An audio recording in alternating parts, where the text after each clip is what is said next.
Oke teman-teman, selamat pagi. Welcome back to my channel. Channelnya belum dibuat. Nah, seperti yang saya sampaikan, besok kita akan melanjutkan video yang kemarin ya. Nah, sekarang kita akan membedakan antara English and Arabic. What are the differences between English and Arabic language? Okay, are you ready? If ready, please pay attention to me.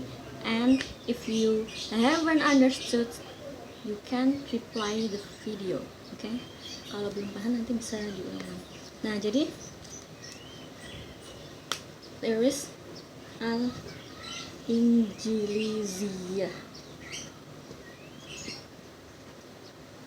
dan al-Arabiyah.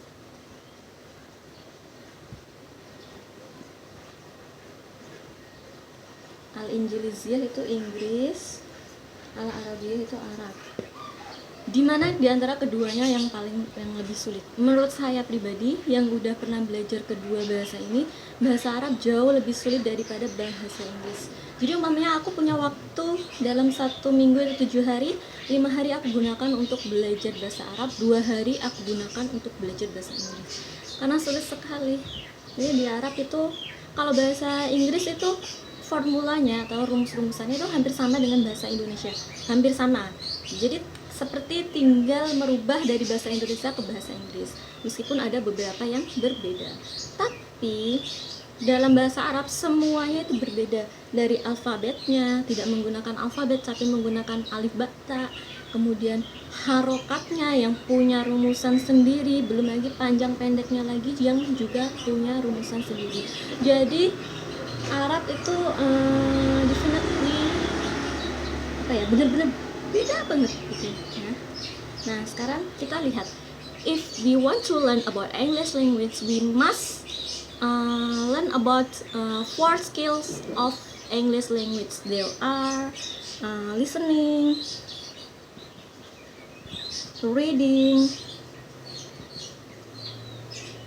conversation,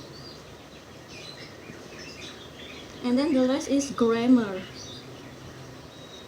Nah, jadi ketika kita mempelajari bahasa Inggris, kita harus menguasai atau belajar mengenai 4 skill dalam bahasa Inggris, yaitu listening, yaitu mendengar, kemampuan mendengar kita, mendengarkan apalah yang berbahasa Inggris. Kemudian yang kedua reading, kemampuan kita menerjemahkan bacaan dan memahami bacaan, of course. And then the next is conversation, yaitu bagaimana kita berbicara atau bercakap-cakap dengan bahasa Inggris. And then the next is grammar. Grammar itu lebih ke formula, jadi isinya rumus-rumus structure, jadi struktur kebahasaan. Nah, karena ini berhubungan dengan indera ya, indera pendengar, indera penglihatan gitu.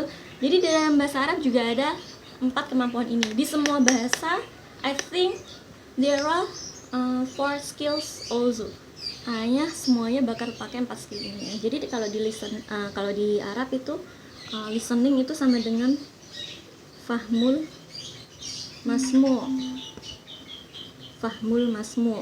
Kalau di bahasa Arab reading itu fahmul makru.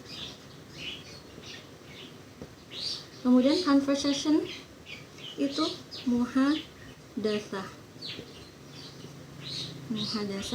Kemudian grammar atau structure itu nahwu dan shorof. Jadi ini ya sama ya. Jadi ini 4 hal ini, dan nanti kita akan belajar 4 hal ini, tapi kita lebih fokuskan yang ini dulu, nahwu dan shorof dan juga mufrodat. Karena pertama emang kita harus menguasai kosakatanya dulu, mufrodat, menguasai kosakata dulu ya teman-teman. Nah, jadi itu aja. Nanti kita mulai nahwu dan sorofnya. Kita memakai, jadi tuh biasanya di pondok pesantren tuh ada kan nahwu wadih, level-levelnya ya, dari yang terendah nahwu wadih, imriti, sama yang satunya lagi apa? Saya lupa.